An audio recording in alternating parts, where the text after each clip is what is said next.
Hello friends, CKD stock market news channel पर आप सभी का हृदय की गहराइयों से बहुत बहुत धन्यवाद देना चाहूंगा मेरे मित्र। अगर आप चैनल पर पहली बार विजिट कर रहे हैं तो डेफिनेटली आप चैनल को सब्सक्राइब कर लीजिएगा, बेल आइकन बटन को दबा के रख लीजिएगा ताकि जैसे ही कल मेरा वीडियो आए 3:45 पे सबसे पहला नोटिफिकेशन आप तक पहुंचता रहे।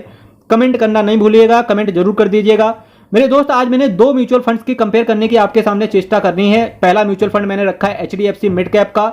मिड कैप कैटेगरी में ही जो बॉस है, यूनिवर्स बॉस है, हुकुम का इक्का बॉस, लाखों का सिक्का बॉस, जो भी बॉस हो, मोतीलाल ओसवाल मिड कैप की आज मैं बात करना चाहूंगा आपके सामने। ठीक है, मोतीलाल ओसवाल के मिड कैप से कंपेयर करेंगे एचडीएफसी का मिड कैप कि दोनों में क्या बेस्ट है। और कंपेयर हवा में कोशिश नहीं करेंगे। मैंने बेसिस को 4 पॉइंट पर बेसिस लिया है। पहला जो बेसिस है एनएवी का है, नेट एसेट वैल्यू। जिसका एनएवी कम होगा उसको सेलेक्ट करने की कोशिश करेंगे क्योंकि यूनिट्स का अलॉटमेंट ज्यादा होता है। मेरे दोस्त, अगर मैं एचडीएफसी मिड कैप की बात करने की कोशिश करूं तो जहां पर एचडीएफसी मिड कैप का 121 रुपए का एनएवी चल रहा है और वहीं मोतीलाल ओसवाल का एनएवी जो चल रहा है वो चल रहा है 63 रुपए का। हालांकि एनएवी फ्लक्चुएटिंग नेचर का होता है, ये हर रोज चेंज होता रहता है जिस तरीके से स्टॉक मार्केट में वॉलेटिलिटी देखने को मिलती है। अगर आप एनएवी के हिसाब से सेलेक्ट करने की चेष्टा करोगे तो आपको सेलेक्ट करना चाहिए यहां पर मोतीलाल ओसवाल का मिड कैप, क्योंकि यूनिट्स का अलॉटमेंट यहां पर ज्यादा होगा। दूसरे नंबर पर जो कंपेयर करने की कोशिश करी है वो रिटर्न के हिसाब से कंपेयर करने की कोशिश करेंगे, क्योंकि म्यूचुअल फंड के अंदर एक क्वालिटी होती है कि रिटर्न आपको यहां पर एक कंपाउंड होकर के मिलता है, यानी कि चक्रवृद्धि ब्याज की तरह कुछ सिमिलर तरीके से मिलता है। तो रिटर्न की बात करेंगे तो मैक्सिमम 19.57% के सीएजीआर के हिसाब से एचडीएफसी मिड कैप ने आपको रिटर्न बना के दिया है। वहीं मोतीलाल ओसवाल ने 22.01% के सीएजीआर के हिसाब से रिटर्न डेवलप करके इन्वेस्टर्स को दिया है। अगर रिटर्न के हिसाब से कंपेयर करने की चेष्टा करोगे तो रिटर्न ज्यादा आपका मोतीलाल ओसवाल का है, तो डेफिनेटली विनर चिकन डिनर जिसको मिल रहा है वो है मोतीलाल ओसवाल का मिड कैप म्यूचुअल फंड। तीसरा जो कंपेयर करने की कोशिश करी है वो ड्यूरेशन के हिसाब से एचडीएफसी मिड कैप को 10 साल हो चुके हैं और वहीं मोतीलाल ओसवाल को अभी 9 साल के आसपास हुआ है। तो ऑलमोस्ट जो ड्यूरेशन है वो भी दोनों का सिमिलर ही है। तो दोनों में से आप कोई भी ड्यूरेशन के हिसाब से सेलेक्ट कर सकते हो, पर यहां से मैं फिर भी चूंकि पॉइंट है तो एचडीएफसी मिड कैप को ही जाएगा। चौथा, last but not the least जो कंपेयर करेंगे हम वो रहेगा एक्सपेंस रेशियो। ये एक खर्चा होता है जो कि फंड को मैनेज करने का इन्वेस्टर से चार्ज किया जाता है। HDFC mid cap opportunities fund की बात करेंगे तो 0.94% का एक्सपेंस रेशियो यहां से आपको लिया जाता है।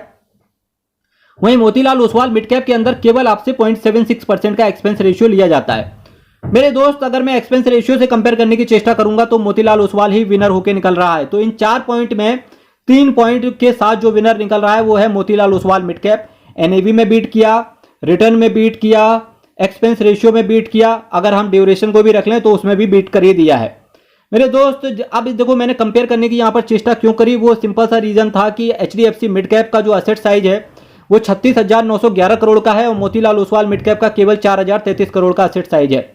अब ये 36,000 करोड़ कैसे पहुंच गया इसके अंदर फंड, यानी कि सबसे ज्यादा इन्वेस्टर इसी के अंदर इन्वेस्ट किए हुए हैं। वो सिंपल सा एक रीजन है कि आपने कोई भी जब भी एसआईपी ली होगी तो डेफिनेटली या तो आपने म्यूचुअल फंड डिस्ट्रीब्यूटर से ली होगी एसआईपी, और अगर म्यूचुअल फंड डिस्ट्रीब्यूटर से नहीं लेके आ रहे हो तो आपने किसी ऐसे मित्र से ली होगी जिसके पास सिमिलर टाइप का फंड होगा। अब उसके पास कैसे आया होगा, तो उसने पक्का किसी ना किसी म्यूचुअल फंड डिस्ट्रीब्यूटर से ली होगी, क्योंकि म्यूचुअल फंड डिस्ट्रीब्यूटर के अंदर जो के साथ जब आप एसआईपी लेकर के आते हो तो उसका बहुत बड़ा कमीशन होता है म्यूचुअल फंड डिस्ट्रीब्यूटर का। कभी कभी ये कमीशन 30% तक होते हुए चला जाता है, तो ये जो कमीशन होता है आपकी एसआईपी से ही पेमेंट किया जाता है।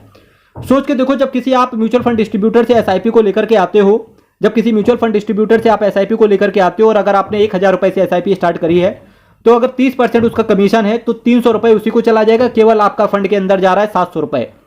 भाई सगा वाला तो है नहीं कोई आपका। तो डेफिनेटली अगर थोड़ी सी चीजें आप CKD stock market news channel के साथ, जो मेरी मल्टीबैगर म्यूचुअल फंड की प्लेलिस्ट बनी हुई है, आपने सिर्फ सिंपल क्या करना है, एक दो वीडियो हर रोज देखने हैं।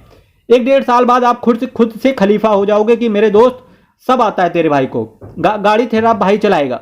कुछ इस तरीके की आपके दिमाग से बातें निकलेंगी, क्योंकि म्यूचुअल फंड के क्षेत्र में आपको हर चीज पता होगी, हर टर्म के बारे में पता होगा, किस तरीके से सेलेक्ट करना चाहिए, कौन सा म्यूचुअल फंड किस कैटेगरी में बेस्ट है, आपको हर चीज पता चलेगी। आपको किस तरीके से एसआईपी करने के लिए अपने एसेट को डिस्ट्रीब्यूट करना चाहिए या एसेट को एलोकेट करना चाहिए। जब आप लमसम करें तो कब करना चाहिए, एसआईपी करें तो कब करना चाहिए। तो ये सारी चीजों का सिमिलर जवाब आपको एक वीडियो में तो नहीं पर over the period of time आपको मिलते हुए देखने को मिलेगा। ये तभी मिलेगा जब आप धीरे धीरे CKD stock market news channel के साथ कुछ टाइम और वक्त बिता देंगे। मेरे दोस्त, इसी के साथ मैं आपसे विदा लूंगा। चैनल आप सब्सक्राइब कर देना, वीडियो शेयर कर देना। ऑल इन ऑल बताएं तो मोतीलाल ओसवाल मिड कैप जो है ग्रुप बॉस है मिड कैप कैटेगरी में। और पीजीआई इंडिया मिड कैप भी अच्छा है। इसके साथ साथ अगर मैं एसबीआई मैग्नम मिड कैप की बात करें तो वो भी बढ़िया है। तो बढ़िया तो मेरे मित्र सभी होते हैं, क्योंकि कोई भी एसेट मैनेजमेंट कंपनी अपने फंड को इस वजह से नहीं बनाती है कि वो बेकार हो जाए। वो हमेशा अच्छे से अच्छा रिटर्न प्रोवाइड करने की कोशिश करते हैं। पर हमारा एज अ इन्वेस्टर ये काम होता है कि दोस्त हमें रिटर्न ज़्यादा निकालना है, हमें एक्सपेंस रेशियो कम लेना है, हमें जो पास्ट में ज़्यादा समय से जो म्यूचुअल फंड काम कर रहा है हमें उस पर जाना है, हमें उसकी एनएवी को सेलेक्ट करना है जिसका एनएवी कम हो। ठीक है, तो ये सारी चीज़ें हम जब एक सेलेक्ट करके लेके आ पाते हैं तो हम एक अपने लिए बेस्ट म्यूचुअल फंड को सेलेक्ट कर पाते हैं, साथ ही साथ जिससे हमें over the period of time long term में हमको एक अच्छा रिटर्न देखने को मिलता है उसके पीयर कंपेटिटर से। मेरे दोस्त CKD stock market news channel पर बने रहिए, कल फिर मिलेंगे। बहुत बहुत धन्यवाद।